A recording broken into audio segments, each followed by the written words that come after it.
Shalom Bapak Ibu, saudara-saudara, keluarga besar GBI Living Bread yang sungguh dikasihi Tuhan. Hari ini saya bersyukur bisa menjumpai saudara-saudara walaupun hanya lewat gelombang suara. Saya percaya semua saudara ada dalam perlindungan Tuhan, dan saya rindu supaya ibadah tetap berjalan karena gereja bukanlah gedungnya, gereja adalah orangnya, yaitu saudara dan saya. Gedung boleh diisolasi, gedung boleh dihentikan untuk sementara, tapi perjumpaan orang percaya dengan Tuhannya bisa berlangsung kapan saja, di mana saja. Apa yang sedang kita alami hari ini sudah pula pernah dialami oleh jemaat mula-mula, di mana mereka membudidayakan yang namanya gereja-gereja rumah. Nah, kita bersyukur di abad 21 ini kita dapat kesempatan kembali untuk melatih diri mengadakan gereja rumah sebelum hari yang sukar itu tiba, di mana orang tidak bisa lagi beribadah di dalam nama Yesus dengan bebas. Hari ini saya kembali menyapa saudara dengan pembacaan firman yang tadi sudah dibaca oleh kepala keluarga. Saya akan baca sekali lagi firman Tuhan tersebut. Yesaya 26 ayat 20 sampai 21. Mari bangsaku, masuklah ke dalam kamarmu. Tutuplah pintumu sesudah engkau masuk. Bersembunyilah barang sesaat lamanya, sampai amarah itu berlalu. Amarah siapa? Amarah Tuhan. Sebab sesungguhnya, ayat 21, Tuhan mau keluar dari tempatnya untuk menghukum penduduk bumi karena kesalahannya. Dan bumi tidak lagi menyembunyikan darah yang tertumpah di atasnya, tidak lagi menutup orang-orang yang mati terbunuh di sana. Pada ayat 21 Anda dapat melihat gambaran yang jelas apa yang sedang terjadi di planet bumi. Kita dapat berita terakhir bahwa jumlah mayat mati di Italia sudah menembus angka daripada yang terjadi di Wuhan. Anda yang sudah mengakses videonya juga sudah melihat bagaimana militer tidak kenal lagi siapa almarhum yang meninggal. Semua diangkut begitu saja dengan truk militer untuk dimusnahkan dengan cepat, dengan api, supaya tidak menyebarkan virus. Itulah manusia, saudara-saudara. Mungkin Anda berkata dan bertanya pada saya, Pak, apa yang terjadi? Kami bingung mengapa ini terjadi. Izinkan saya memberitahukan kepada saudara. Kita tetap berdoa, saya tetap berdoa, minta perlindungan Tuhan untuk anak-anak Tuhan, terutama untuk keluarga besar GBI Living Bread yang Tuhan percayakan saya gembalakan. Tapi apakah saya bisa merubah posisi Tuhan?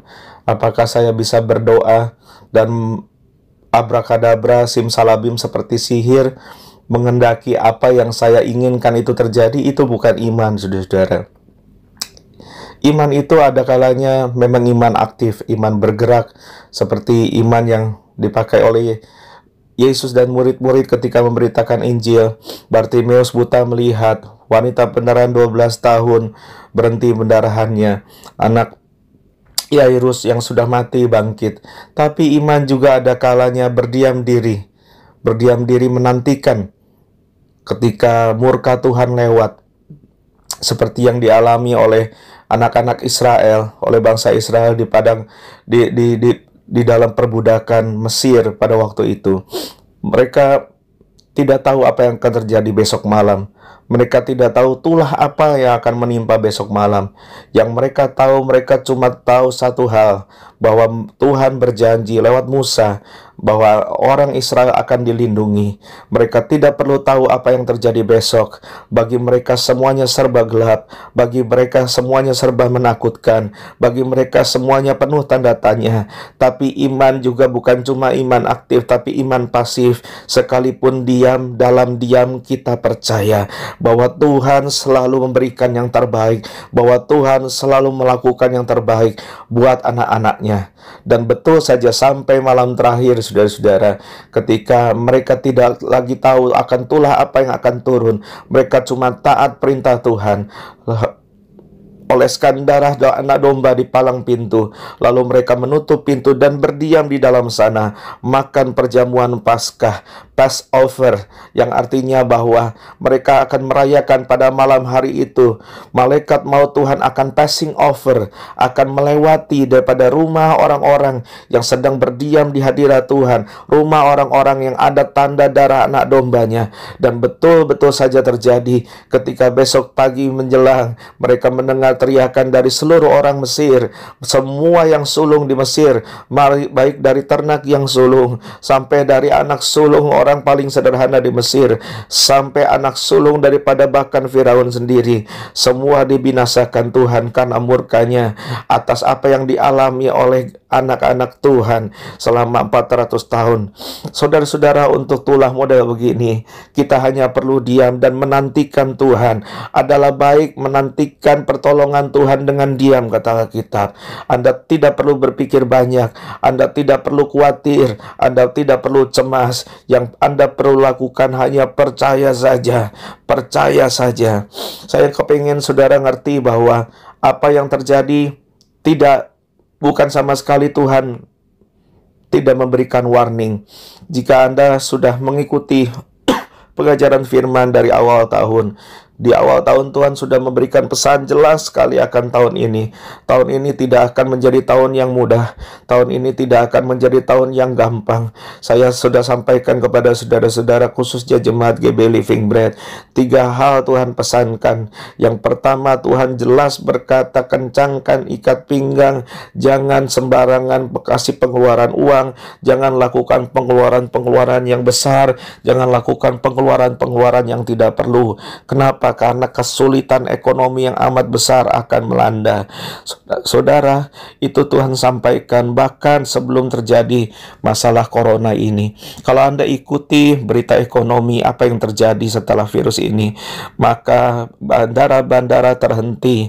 Kalau Anda lihat apa yang terjadi setelah masalah virus COVID-19 ini, Anda lihat peti kemas, pelabuhan peti kemas di seluruh bandar-bandar laut di seluruh dunia terhenti, saudara-saudara. Artinya apa? Ada zero ekonomi yang terjadi.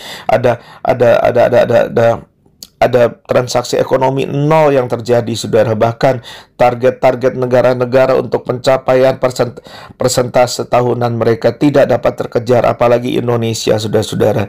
Saya melihat dan memperhatikan apa yang terjadi kemarin.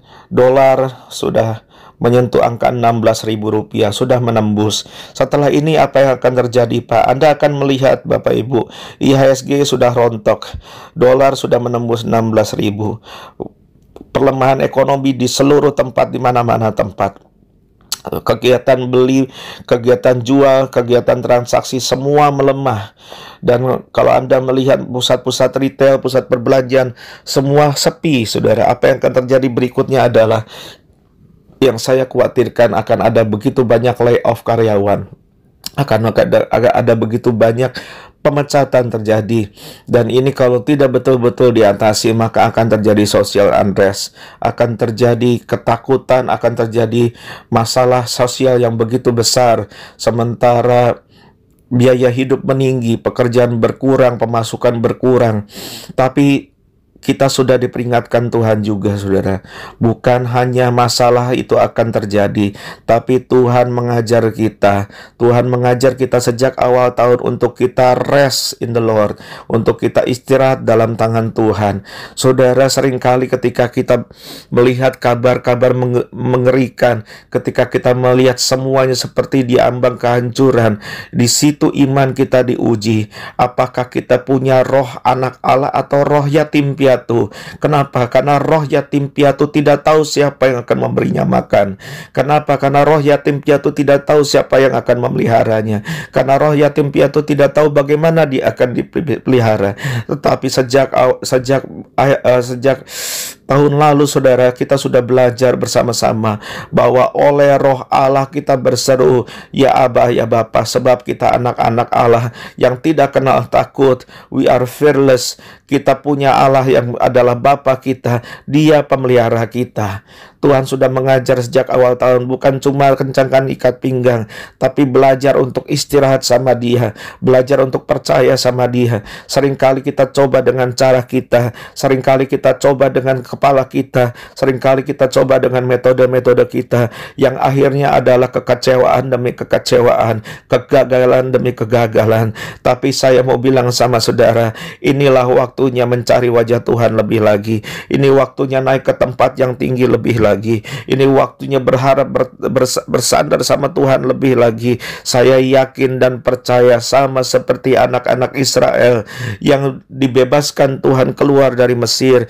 400 tahun mereka tidak terima gaji, 400 tahun mereka kerja sebagai budak. Tapi Tuhan bukanlah Tuhan yang berhutang. Besok pagi ketika mereka pergi keluar dari Mesir, Tuhan menyebabkan orang-orang Mesir itu jatuh belas kasihan kepada mereka, sehingga emas, perak, bahkan berlian, bahkan semua kain-kain tenun yang baik itu diberikan kepada orang Israel. Dan mereka pergi masuk ke padang gurun menuju tanah Kanaan, tidak dengan kelaparan, tetapi dengan kelimpahan.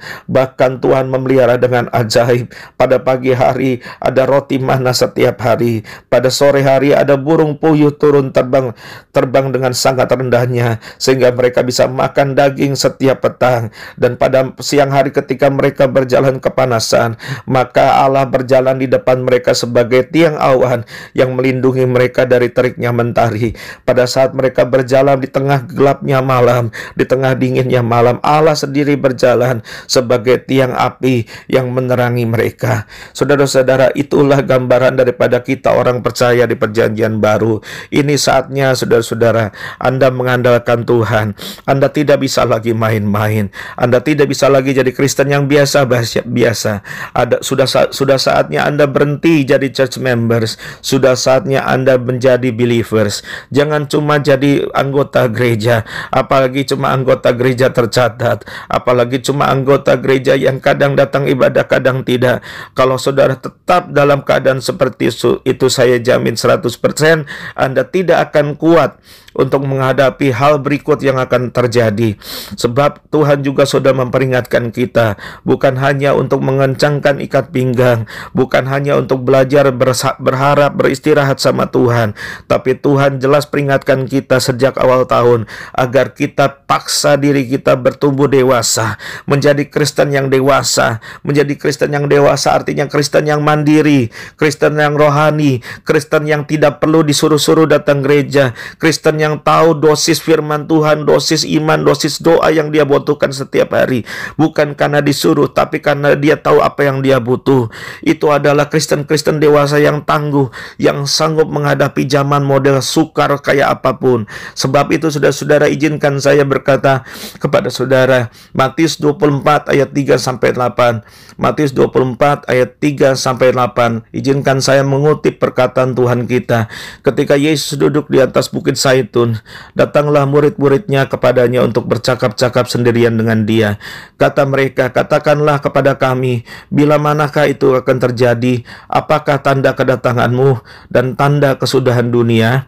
Ayat 4, jawab Yesus kepada mereka, waspadalah supaya jangan ada orang yang menyesatkan kamu. Sebab banyak orang akan datang dengan memakai namaku dan berkata, akulah Mesias. Mereka akan menyesatkan banyak orang. Kamu akan mendengar deru perang atau kabar-kabar tentang perang. Namun berawas-awaslah, janganlah kamu gelisah, sebab semua itu harus terjadi. Tetapi, saudara perhatikan, dengan segala kesukaran yang barusan Yesus bilang, itu belum kesudahannya. Tetapi itu belum kesudahannya. Ayat 7 berkata, sebab bangsa akan bangkit melawan bangsa, dan kerajaan melawan kerajaan.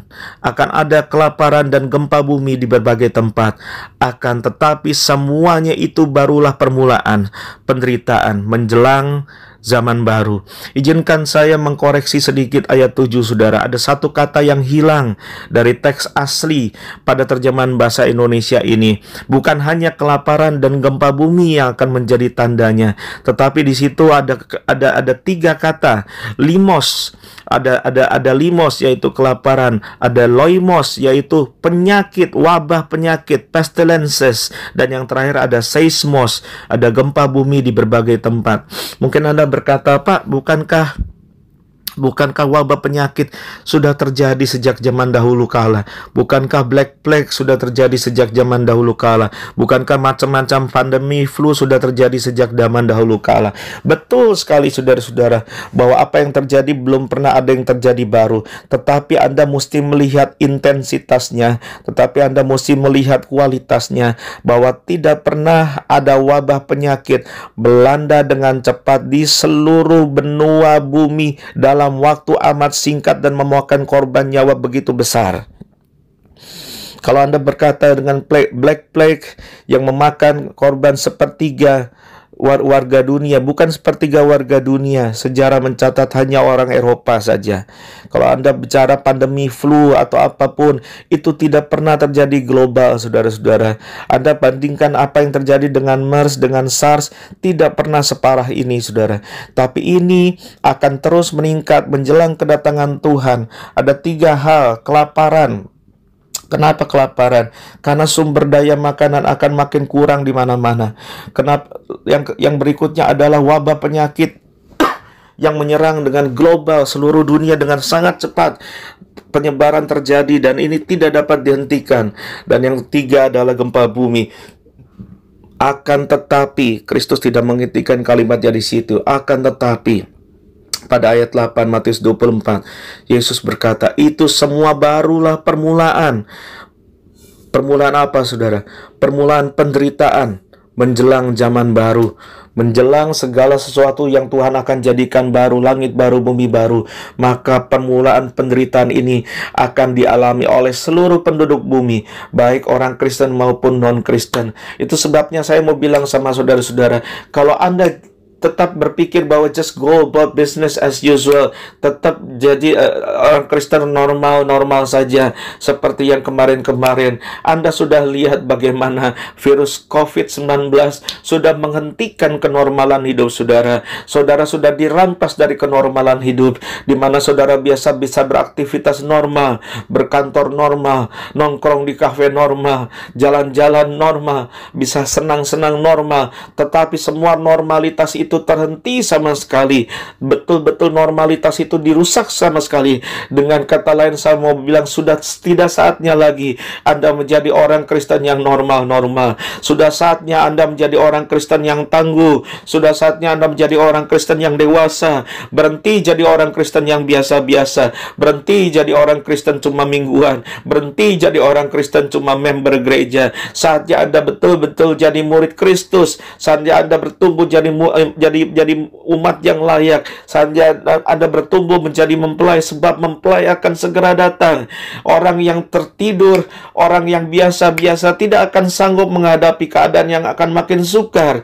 Itu sebabnya saya berdoa demi nama Yesus pagi ini, biar suara yang sederhana ini, biar seruan yang sederhana ini membangunkan setiap rohani yang tertidur, membangunkan setiap iman yang tertidur. Jika selama ini Anda terjebak dalam rutinitas pelayanan, jika selama ini Anda terjebak dalam rutinitas liturgi, tapi Anda tidak pernah betul-betul membangun imanmu di atas dasar yang teguh, sekalipun kau ada dalam pelayanankah, sekalipun kau datang rutin kebaktiankah, tapi pondasimu tidak pernah kau bangun, tapi manusia batinnya itu tidak pernah kau bangun, keseriusanmu dengan Allah tidak pernah terjadi sungguh-sungguh, maka izinkan saya membangunkan saudara di dalam nama Yesus. Bangunlah saudara, bangunlah, bangunlah. Jangan jadi 10 gadis bodoh yang tertidur sama-sama, sebab hanya mereka yang terhenyak, hanya mereka yang terbangun yang akan mendengar teriakan yang berkata, mempelai tiba, sambutlah dia. Dan hanya mereka yang betul-betul ditemukan dalam keadaan bersiap, dengan pelita yang menyala, dengan pelita yang berisi minyak, mereka lah yang akan masuk ke dalam pesta perjamuan kawin anak domba. Bapak ibu saudara, di dalam nama Yesus, hati saya sungguh mengasihi setiap jemaat. Anda harus ingat gereja ini berdiri cuma untuk satu visi, mempersiapkan umat yang layak bagi kedatangan Tuhan. Artinya apa? Gereja ini akan gulung tikar waktu Tuhannya datang. Gereja ini berdiri cuma untuk mempersiapkan Anda menghadap kedatangan Tuhan. Saya yakin di zaman hidup saya itu akan terjadi. Itu sebabnya saudara-saudara, hari ini berhentilah jadi Kristen yang biasa-biasa. Sebab ini adalah permulaan penderitaan menjelang sebuah zaman yang baru. Ayo jadi manusia baru. Ayo jadi Kristen yang imannya baru. Ayo jadi Kristen yang bangkit imannya. Ayo berhenti jadi orang Kristen yang just go to the norm, yang kembali kepada rutinitas, kembali kepada dosa-dosa lama, kembali kepada tabiat-tabiat lama, kembali kepada hobi-hobi lama, dan kau tidak belajar makin mengasihi Tuhan dan makin membenci dunia ini. Kau akan tertinggal, saudara. Itu sebabnya pagi ini kita berkumpul bersama-sama di rumah kita masing-masing, mencari wajah Tuhan. Tuhan berkenan menyampaikan rahasia ini kepada saudara-saudara. Dan Tuhan berkata, mari masuk dalam kamarmu, tutup pintumu sesudah engkau masuk. Bersembunyilah barang sesaat lamanya, sampai amarah Tuhan itu berlalu. Kita tidak bisa menghentikan tangan Tuhan yang sedang menghakimi bumi, tangan Tuhan yang sedang mengadili bumi dan penduduknya. Kita tidak bisa menghentikan kemarahannya. Biarlah kemarahannya tumpah. Saya selalu berdoa, Tuhan, sampai genap jumlah, maka lindungilah anak-anakmu. Sampai genap jumlahnya, maka lindungilah terus anak-anakmu. Hari ini, saudara, kalau Anda masih bisa mendengar peringatan ini, Anda masih mendengar nasihat firman Tuhan hari ini, Tuhan mengasihi saudara-saudara. Tuhan mau Anda ditemukan dalam keadaan siap apapun yang terjadi. Bukan lagi Kristen membleh, bukan lagi Kristen normal, bukan lagi Kristen biasa-biasa, tapi Kristen yang tangguh, yang dewasa. Sebuah umat yang layak, yang berikat pinggangkan kebenaran, berkasutkan kebenaran, beritakan Injil, yang dengan ketopong keselamatan menggunakan perisai iman, yang di tangannya ada pedang roh, siap melawan roh sakit, penyakit, pikiran duniawi, maupun kekhawatiran, kecemasan yang menyerang hati dan pikiran manusia. Saudara-saudara, saatnya kita bergandengan tangan bersama dengan keluarga-keluarga kita. Para suami, para ayah, saatnya kita ambil posisi kita sebagai imam. Lindungi keluargamu, ingatkan mereka untuk terus mencari wajah Tuhan. Sebab kita sedang hidup dalam keadaan dunia yang sedang terus berubah. COVID-19 baru permulaan, saudara. Baru permulaan. Dengan masalah COVID-19, Anda melihat ekonomi dunia bisa runtuh. Segala kepongahan manusia bisa habis, selesai. Dan ia tidak mengenal pangkat, kekayaan, nama baik, ketampanan, kecantikan. Dia tidak mengenal. Dan apa yang terjadi, saudara-saudara? Anda sedang melihat semakin lama dunia akan dipaksa bertekuk lutut untuk menyatu dalam satu sistem kesehatan, dalam satu sistem pendataan, dalam satu sistem pemerintahan, dalam satu sistem ekonomi, dan pada akhirnya juga pada satu sistem agama.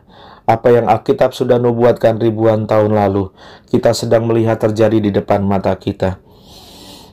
Apa yang sudah selalu saya warning setiap kali saya berkhotbah di gereja, Anda sedang melihat prolognya.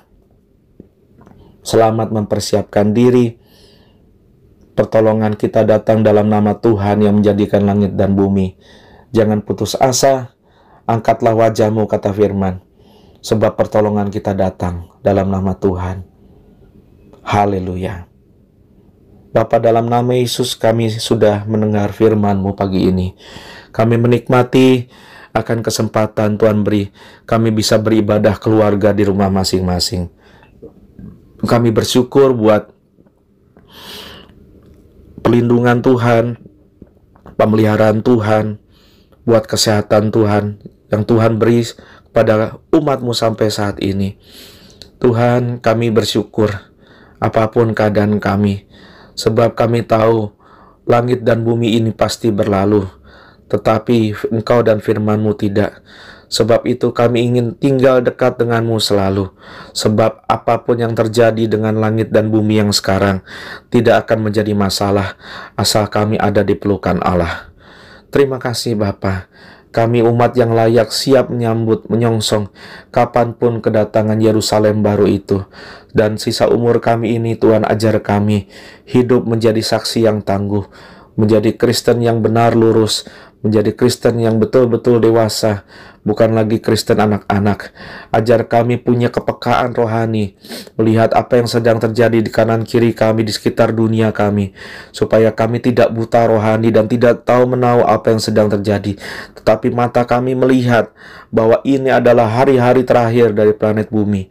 Terima kasih Bapa, terima kasih Tuhan Yesus, terima kasih Roh Kudus, kalau Engkau masih memberikan kami kesempatan setelah wabah virus COVID-19 ini berlalu, untuk kami bisa bekerja kembali, untuk kami bisa beribadah kembali. Tapi jangan buat kami lupa akan pelajaran yang Tuhan izinkan terjadi lewat peristiwa ini. Jangan biarkan kami lupa, supaya kami senantiasa dalam keadaan bersiap kapanpun Tuhan datang, dan kami dalam keadaan sadar bahwa dunia ini bukan rumah kami. Ingatkan kami dan keluarga-keluarga kami. Secara khusus saya berdoa buat setiap jemaat Tuhan yang ada di rumah-rumah mereka Bapa, dalam nama Yesus saya minta kemurahan khusus buat jemaat GBI Living Bread, pembelaan Tuhan secara khusus, perlindungan darah Yesus secara khusus, pemeliharaan Tuhan yang sempurna secara khusus turun atas semua jemaat-jemaat terkasih. Kepunyaan-Mu lah mereka Tuhan, kepunyaan-Mu lah mereka, kepunyaan-Mu lah mereka Tuhan, mereka milik-Mu. Pelihara mereka seperti biji mata-Mu, di dalam nama Yesus Kristus Tuhan. Haleluya. Amin, amin, amin. Senang sekali bisa menjumpai saudara-saudara. Tetap sadar, tetap waspada, tetap kuat dalam Tuhan. Sampai kita berjumpa dalam ibadah online minggu depan. Tuhan Yesus memberkati.